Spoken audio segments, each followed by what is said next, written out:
Hello and welcome to Aha Moments. This one is entitled Fruits of Our Labor. Now, you've had aha moment before, right? Probably many of them. They're like little flashes of light that are a bit of a wake-up call, right? They just help you to see something in a different way. They're enlightening, they're empowering, and they help you kind of shift perspective. So I've been writing something called Aha Moment Mondays for probably about 8 years now. They go out every Monday morning at 8 a.m. Eastern. You can get yours if you want at jrain.com and just subscribe to the email. And that is one of the, wonderful things that you'll get with us. But, so I'm going to read, as I normally do on these AHA videos, I'm going to read the one that was published. And then we're just kind of going to unpack some of the elements of it and start a bit of a conversation as to what fruits of our labor look like. So here we go. You ready for this? I'm just going to call it up. All right. The original reading time we said was 44 seconds, but I have a feeling I'm going to take a little bit longer. So stay with me here. Okay, here we go. We live in a microwave society. We have come accustomed to instantaneousness. Can't remember the name of a star in that 1979 movie? Google it. Need quick relief from a headache? Pop it. Want to consume the latest from your favorite author? Download it. Need a part of your computer? Amazon it. And of course, when the kids are hungry for dinner, microwave it. Like all conveniences, instantaneousness has impacted us both positively and negatively. Who needs to keep phone numbers, addresses, or any data in our brains when it's all in the cloud? Why would we step away from the computer and go for a brief nature walk when we can pop a pill and keep going? Why chop, peel, and stir when you can suppress those hunger pains at the press of a button? Here are a few challenges I see with a microwave society. 1, we give into childlike tendencies of short-term thinking. 2, we interpret fixes for solutions that don't support our overall health and well-being. 3, we rely on conveniences and become lost when they're unavailable. And 4, we lose patience in materializing our bigger dreams. Aha, the last thing to grow on the fruit tree is the fruit. Conveniences are designed to move things quickly, yet come at a price. Conveniences appear to be clever shortcuts, but the truth is they often detract from us becoming our healthiest, happiest, and most fulfilled. What would society look like if everyone slowed down their process to think, evaluate, and take responsibility for the impact of these conveniences? How sweet would be that fruit? So what do you think? Microwave society. I love that term. Jean-Claude on Beyond Mystic said it the other day, and I was like, oh my God, that's so perfect. Everything we want is instantaneously, right? So I wrote down 4 elements here. I have a feeling you'll probably come up with more once we understand a little bit more about the impact of instantaneousness.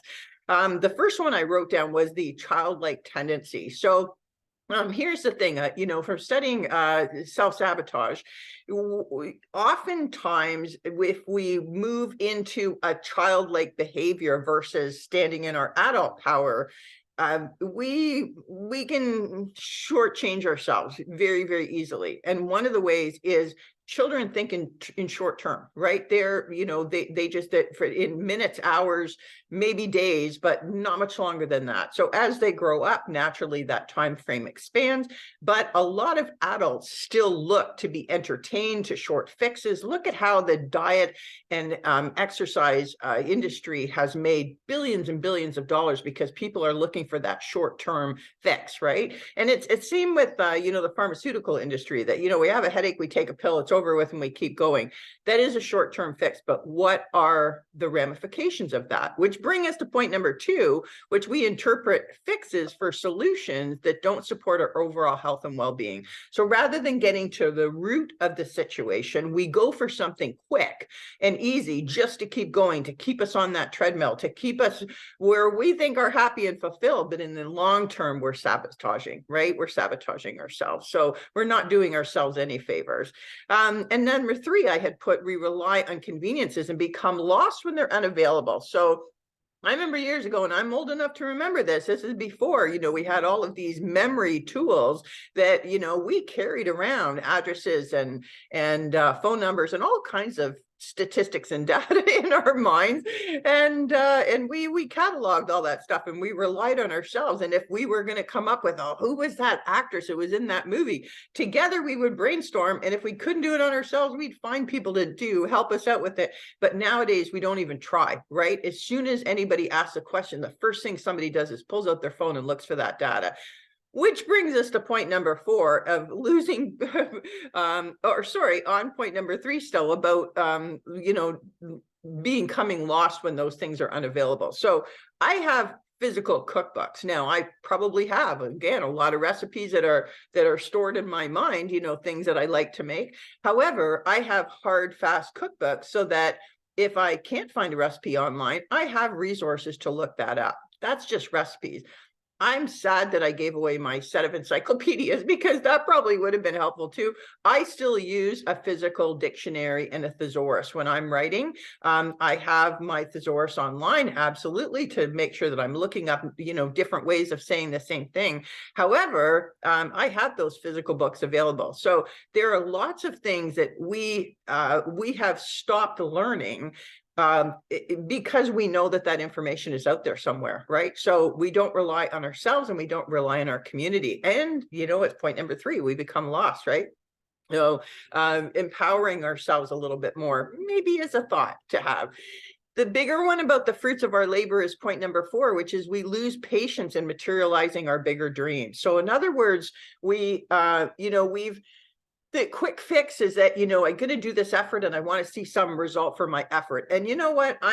I'm guilty of that sometimes, but not in a short term, but, within I'll say a reasonable term. I figure I'm going to put in an effort for a reasonable term. I want to see something back. But just think in terms of, I think that, the diet thing is always a great example, because it took a while for us, if any of us who have gained weight. It's not going to happen overnight that we're just going to all of a sudden drop it, right? However, if we focus on the behavior, which is eating quality foods, having a good fasting period to allow our bodies to digest, going for walks, getting out in the sunshine. If you follow, I've been talking about Dr. Jack Kruse a lot lately, who talks about how we process sunlight, create ATP, energy, through our mitochondria, which is not something that we knew about years ago. So that's something that is now coming to light. People are understanding how sunshine actually, how we create energy with sunshine, and how important that is to us. So something as simple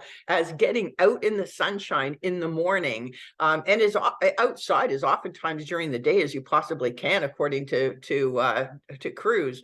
But that's our point here, is that we need to be looking at of that instantaneousness, of how is that instantaneousness actually, how is it affecting us in a good way and a bad way? In some cases, yes, instantaneous. If we can get information quickly, how much faster can we make a decision? Can we, get our team together? I think that trying to solve problems is amazing when you have that information and you can grab it really quickly. Or that I find sometimes there's I want to schedule myself, so I'm looking to find out when other things are scheduled so that I can pull my schedule together. And it's great when I can find that information instantaneously. There's so many phenomenal and microwaving. I mean, everybody loves their microwave, but it can be very harmful. Those are harmful rays, just like EMF rays when we are on Bluetooth all the time, right? With our speakers and our wireless computers. And again, guilty to some extent, but I'm definitely more. I don't have smart technology in many cases, and it's not that I don't have access to it or can't afford it or anything. It's that I simply don't want it. I don't want to be on Bluetooth all the time. I don't want to be. I'm happy to be hardwired, and I'm happy to use a key to come into my door as opposed to my cell phone, and to pay and all this kinds of stuff.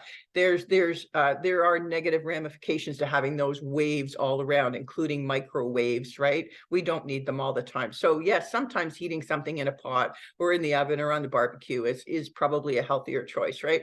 So geez, this is a big topic, right? This is a really big topic, but part of the topic is about having patience, and allowing yourself to go to the root of whatever the issue is, the situation is. What is it that you want to accomplish?